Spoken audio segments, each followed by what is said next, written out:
안녕하세요. 8월 12일 금요일 아침입니다. 오늘도 가정에서 함께하는 새벽 기도에 나오신 여러분들을 예수님의 존귀하신 이름으로 환영합니다. 먼저 찬송가 397장 주 사랑 안에 살면 주님 앞에 이 찬양으로 올려드리면서 새벽 기도를 시작하겠습니다.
함께 기도하시겠습니다.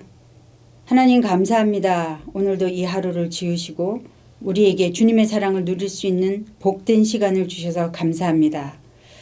우리가 하루의 첫 시간을 주님 앞에 올려드리면서 시작할 수 있도록 은혜 내려주셔서 감사합니다. 오늘 주님의 음성을 저희들이 듣게 하여 주시옵소서. 그래서 살아계셔서 저희들에게 오셔서 직접 말씀하시는 그 하나님을 오늘 우리가 만나기를 소원합니다.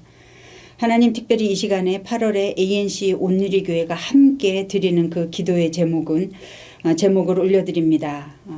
금요일마다 주님 앞에 저희들이 함께 드리는 그 금요 집회를 통해서 함께 기도하고 함께 말씀을 듣고 함께 찬양을 올려드릴 때 하나님 저희들을 새롭게 하셔서 이 금요 집회를 통해서 또 모든 예배를 통해서 저희 교회가 새롭게 되고 부흥이 되는 역사가 일어날 수 있도록 주님 은혜 내려주시기를 간절히 소원합니다.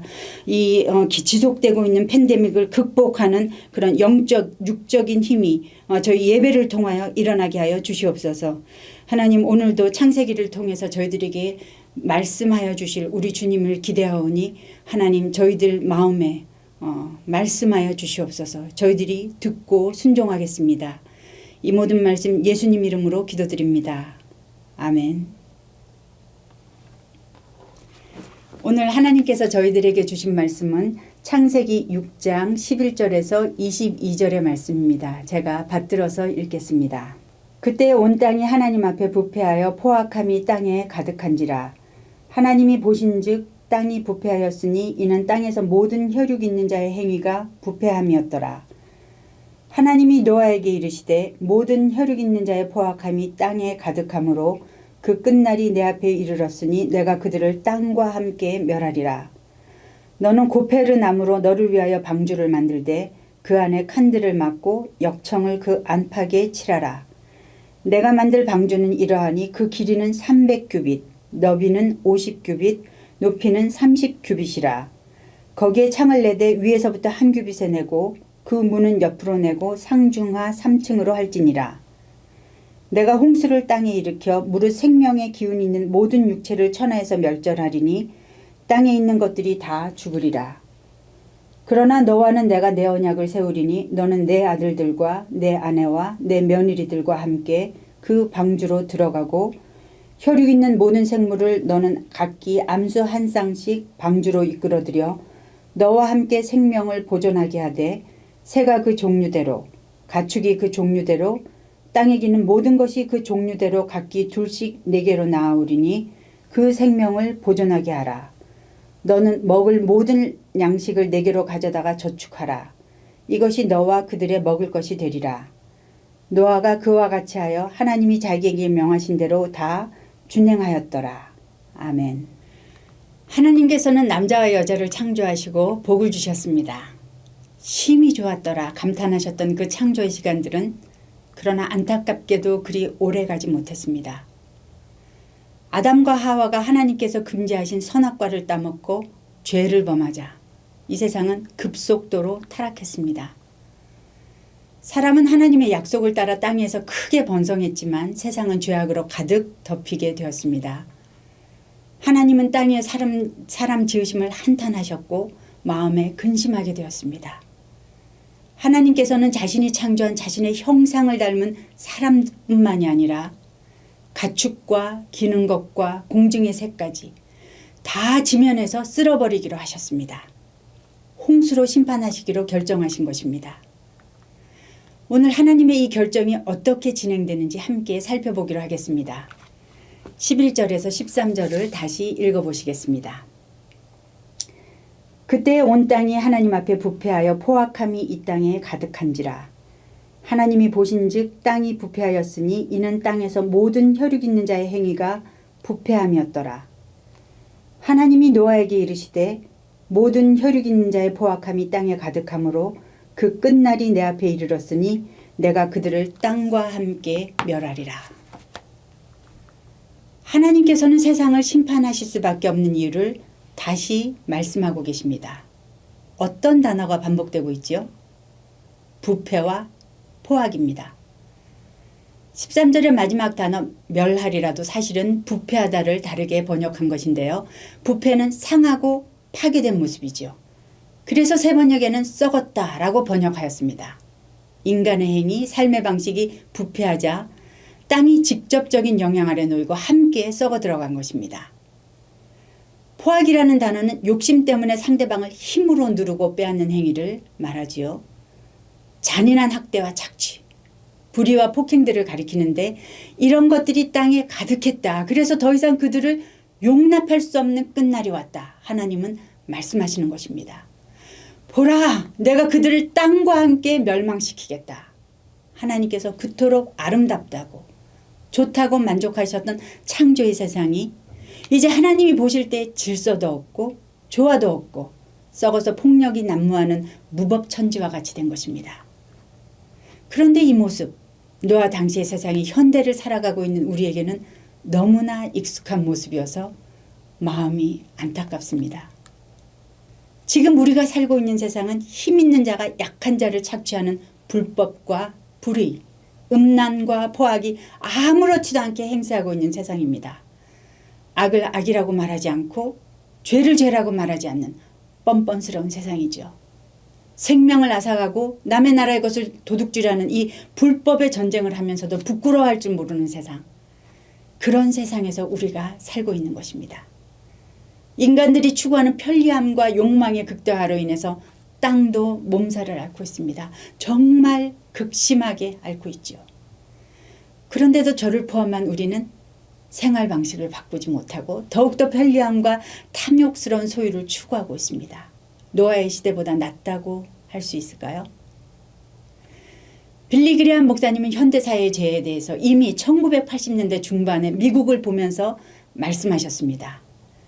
만일 하나님께서 이런 미국을 심판하지 않는다면 소돔과 고모라에게 사과해야 할 것이다. 그로부터 거의 반세기가 훌쩍 지났습니다. 그동안 인류는 어느 방향으로 더 나아갔을까요? 하나님은 이 세상의 죄악을 더 이상은 참을 수가 없었죠. 그분은 사랑의 하나님이시지만 공의의 하나님이시기도 하기 때문에 심판하시기로 결정하셨습니다. 내가 그들을 땅과 함께 멸하리라. 그런데 하나님은 곧바로 이 다음 명령을 이어가시는 거예요. 방주를 만들라. 심판을 결정하신 하나님은 구원의 손을 함께 내미신 것입니다. 14절을 함께 읽어보기로 하겠습니다. 너는 고페르 나무로 너를 위하여 방주를 만들되 그 안에 칸들을 막고 역청을 그 안팎에 칠하라. 하나님께서는 노아를 위해 방주를 만들라고 하시고 방주의 재료와 디자인, 방법까지도 자세히 말씀해 주십니다. 노아가 만들 방주의 크기는 길이가 155m, 너비가 22m, 그리고 높이가 13m 정도 됩니다. 이것은 물에 잘 떠 있을 수 있는 비율이라고 하는데요. 그 크기는 얼마나인지 잘 상상이 안 가시지요? 요즘에 축구장과 비교해 보시면 그 크기를 대충 짐작할 수 있을 것 같습니다. 그리고 방주의 모양은 사실 잘은 알 수 없지만 아마도 이렇게 생겼을 것이라고 고증했습니다. 이 사진은 미국 켄터키주에서 실제 크기로 만든 노아의 방주 테마파크에 있는 모습입니다. 생각보다 많이 크지요? 창조과학회라는 단체가 있는데요. 진화론에 맞서서 하나님의 창조를 연구하는 기관입니다. 특히 홍수와 방주에 대해서 방대한 연구를 하고 있는데요. 이 방주의 적재량이 4만 3천 톤 정도 된다고 합니다. 그것이 어느 정도냐 하면 현재 지구상의 모든 동물들을 한 쌍씩 다 실어도 방주에 반도 못 채우는 그런 크기라고 합니다. 방주는 지붕 있는 곳에 창을 내고 문을 또 하나 내고 3층으로 지으라고 말씀하시지만 정작 중요한 배가 방향을 잡고 움직일 수 있는 키나 돛에 대해서는 하나님은 아무 말씀이 없으십니다. 다시 말하면 방주의 주도권이 오직 하나님께만 있다는 것이죠. 방주는 히브리어로 테바인데요. 성경에 이 단어가 쓰여진 예는 딱 두 경우입니다. 첫 번째는 이 노아의 방주이고요. 또 다른 한 예는 출애굽기 2장에서 발견할 수 있습니다. 모세가 생후 석 달이 되자 그 어머니는 더 이상 아기를 몰래 키울 수가 없었습니다. 히브리 사내 아이는 다 죽이라는 그 애굽 왕 바로의 명령이 있었지만 이 아이를 죽일 수가 없어서 갈대 상자를 만들어 나일 강변에 띄어보냈는데 바로 그 갈대 상자가 테바였습니다. 모세가 누워있던 갈대 상자는 애굽 공주에 의해서 건짐을 받죠. 역청을 받은 바로 모세의 그 갈대 상자가 모세에게 구원의 방주였듯이 하나님께서 노아에게 만들라고 명하신 방주는 노아를 위한 구원의 방주였습니다. 노아와 가족과 그 동물들이 그 방주 안에 들어갈 때만 구원받을 수 있었던 유일한 길이었기 때문입니다. 이 노아의 방주는 현대의 교회를 상징하고 있다고 봅니다. 세상은 예수 그리스도께서 머리가 되시는 그 교회에 들어올 때 하나님의 구원의 복음이 선포되고 있는 교회를 통해서 구원을 받을 수 있는 것입니다. 많은 문제점을 가진 현대의 교회가 예수 그리스도를 온전히 드러내고 있다고 말하기는 어렵습니다. 그러나 하나님께서는 내 자신이 왕이라고 부추기는 이 세상 가운데서 그래도 하나님이 세상의 창조주시며 주관자가 되심을 선포하는 주께서 직접 세우신 주님의 몸된 교회를 통해서 오늘도 주님의 구원을 계속 이루어가고 계신 줄 믿습니다. 17절과 18절을 다 함께 다시 읽어보시겠습니다. 내가 홍수를 땅에 일으켜 무릇 생명의 기운이 있는 모든 육체를 천하에서 멸절하려니 땅에 있는 것들이 다 죽으리라. 그러나 너와는 내가 내 언약을 세우리니 너는 내 아들들과 내 아내와 내 며느리들과 함께 그 방주로 들어가고. 하나님께서 홍수로 땅에 있는 모든 것들을 멸절시킬 때, 그러나 하나님은 먼저 노아와 언약을 맺으시는데요. 여기서 구약 성경의 중요한 개념인 언약, 베리트라는 말이 처음 나옵니다. 아마도 이것은 홍수에 하나님께서 노아와 맺으신 언약을 미리 말씀하신 것이라고 봅니다. 노아에게 거대한 방주를 만들라고 명령하신 하나님께서는 이제 그 방주의 역할에 대해서 말씀을 하십니다. 그 방주는 노아를 위해서 만들라고 하셨지만 사실 노아만을 위한 것은 아니었습니다. 노아의 방주가 세상의 진정한 구원의 방주가 되기 위해서 노아는 자기 식구들과 생축들의 생명을 보존해야 했습니다. 하나님께서 이 땅의 모든 것을 멸절하는 그때 새로운 시작을 할 수 있는 그 중요한 일을 노아에게 맡기신 것입니다. 생각해보면 이 일은 정말 보통 일이 아니죠. 한 가족이 만들기에 방주는 너무 엄청났습니다. 그 많은 동물들도 다 먹여 살려야 했습니다.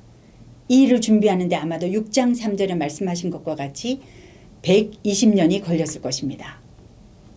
당시 세상 사람들이 어떻게 노아를 이해할 수 있었을까요? 많은 비웃음과 조롱을 받으면서 10년, 20년, 30년을 지나 무려 100년을 넘게 하나님께서 시키신 일을 감당했을 노아와 그 가족을 생각해 봅니다.